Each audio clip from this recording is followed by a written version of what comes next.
नमस्कार, news nation digital के हमारे इस खास एपिसोड खबरें दुनिया की में आपका स्वागत है। मैं हूं सुमित कुमार दुबे। 13 रातें अमेरिका ने ईरान पर हमले किए, बिजली घरों को उड़ाने की धमकी दी ट्रंप ने, पुलों को तबाह करने का ऐलान किया। ट्रंप ने कहा कि ईरान की पूरी सैनिक ताकत बर्बाद हो चुकी है और फिर अचानक चुप्पी साध ली।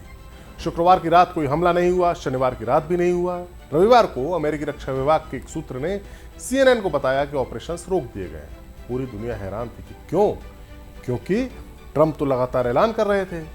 इस क्यों का जवाब मिला न्यूयॉर्क टाइम्स और वॉल स्ट्रीट जर्नल के खबरों में, और वो जवाब अमेरिका की ताकत के बारे में एक बेहद चौंकाने वाली सच्चाई सामने लाया। ट्रंप के मिलिट्री एडवाइजर्स ने उन्हें बताया कि अगर ईरान पर बड़े हमले जारी रखे गए तो अमेरिका के एयर डिफेंस मिसाइल्स का भंडार डेंजरस लेवल तक खाली हो जाएगा। ये मिसाइलें वो नहीं है जो ईरान पर हमले के लिए इस्तेमाल होती है, वो मिसाइलें हैं जो ईरान की मिसाइलों और ड्रोन्स को आसमान में ही मार गिराती हैं, यानी डिफेंस शील्ड, पैट्रियट और थार्ड जैसे system.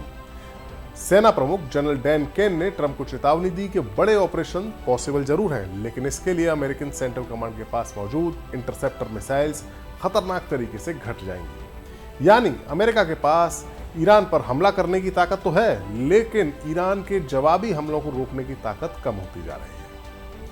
Centre for strategic and international studies के एक अनुमान के मुताबिक इस जंग की शुरुआत से लेकर अब तक अमेरिका अपनी सटीक मार करने वाली मिसाइलों का कम से कम 45% जखीरा खो चुका है। अपनी पैट्रियट इंटरसेप्टर्स मिसाइलों का लगभग आधा और अपनी थर्ड मिसाइलों का आधे से ज्यादा हिस्सा वो खर्च कर चुका है। और ईरान, उसके मिसाइल भंडार में अभी काफी कुछ बचा हुआ है। रविवार को ईरान ने अपनी 54वीं वेव जवाबी हमले के दौरान दागी, और इस बात जो हमला हुआ उसमें सेजिल मिसाइल, जो बैलिस्टिक मिसाइल्स हैं, उनका इस्तेमाल किया गया, जो ईरान की सबसे ज्यादा मॉडर्न और तेज मिसाइलों में से एक है।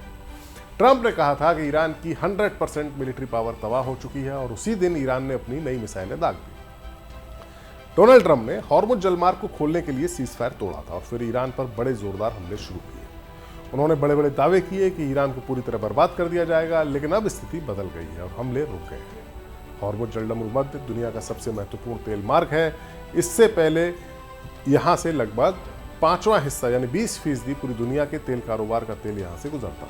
फरवरी के अंत में अमेरिका इजराइल ने ईरान पर हमले शुरू किए थे। कुछ समय के बाद सीजफायर हुआ था, लेकिन जुलाई में फिर टूट गया। ईरान ने इस जलमार्ग पर अपना कंट्रोल जताया और जहाज़ों पर हमले किए। ट्रंप ने जवाब में दिन रात हमले किए, रात भर हमले हुए। 13 रातों तक अमेरिकी विमानों ने ईरान के तटीय इलाकों, रडार स्टेशंस, मिसाइल्स और ड्रोन भंडारों और छोटी नावों पर लगातार बमबारी की।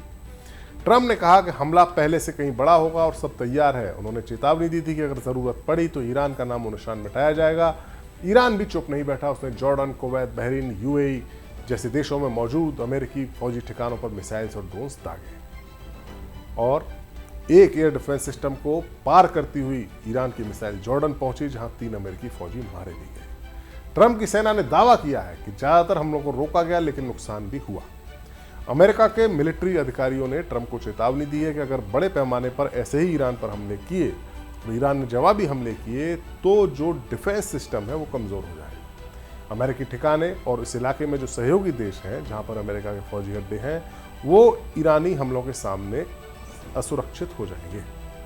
जॉइंट चीफ ऑफ स्टाफ के चेयरमैन जनरल डैन केन ने एक पर्सनल मीटिंग में बताया कि हमला तो मुमकिन है, लेकिन इंटरसेप्टर्स खत्म हो जाएंगे। कुछ अधिकारियों का कहना है कि हमले के लिए चुने गए टारगेट्स भी लगभग खत्म हो चुके हैं। ट्रंप ने इन रिपोर्ट्स को खारिज करते हुए कहा है कि अमेरिका के पास दुनिया में सबसे ज्यादा हथियार हैं और जरूरत से कहीं ज्यादा, लेकिन फैक्ट्स बताते हैं कि बचाव का सामान यानी डिफेंस का जो जखीरा है वो लगातार घट रहा है। इससे एक बात साफ हो जाती है कि ईरान के पास अभी भी काफी मिसाइल्स और ड्रोन्स बचे हुए हैं। उसने लगातार हमले किए, अमेरिकन एयर डिफेंस पर दबाव बनाए रखा। ट्रंप की धमकियां कि ईरान को मिटा दिया जाएगा अब हवा में उड़ती हुई नजर आ रही है। ईरान ने युद्ध और सीजफायर के दौरान $18 अरब का तेल भी बेचा। इससे उसके खजाने में और पैसा आया और वो अपनी मिलिट्री पावर को बनाए रखने में कामयाब रहा।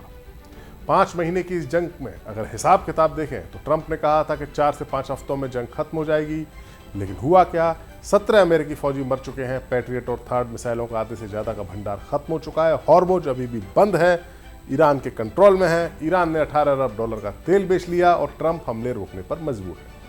ये अभी तक की पूरी कहानी है। अब डिप्लोमेटिक कोशिशें चल रही हैं। अमेरिकी अधिकारियों का कहना है कि हमले रोककर बातचीत को मौका दिया जा रहा है, लेकिन हॉर्मुज पर कंट्रोल का विवाद अभी भी जस का तस है। तेल की कीमतें बढ़ी हुई हैं, वैश्विक अर्थव्यवस्था पर असर पड़ रहा है। दोनों तरफ से ठहराव है, लेकिन कोई स्थायी समझौता नहीं हुआ। ट्रंप के पास अभी भी बड़े हमले का विकल्प खुला है, लेकिन इंटरसेप्टर्स की कमी ने उनकी योजनाओं पर ब्रेक लगा दिया है। ईरान का मिसाइल भंडार बचा हुआ है, उसने दिखा दिया कि वो धमकियों से डरने वाला नहीं है। अब आगे क्या होता है, ये दोनों पक्षों की अपनी अपनी चाल पर निर्भर करेगा। हमारा वीडियो आपको कैसा लगा, कमेंट में जाकर अपनी राय हमें जरूर दें। नमस्कार।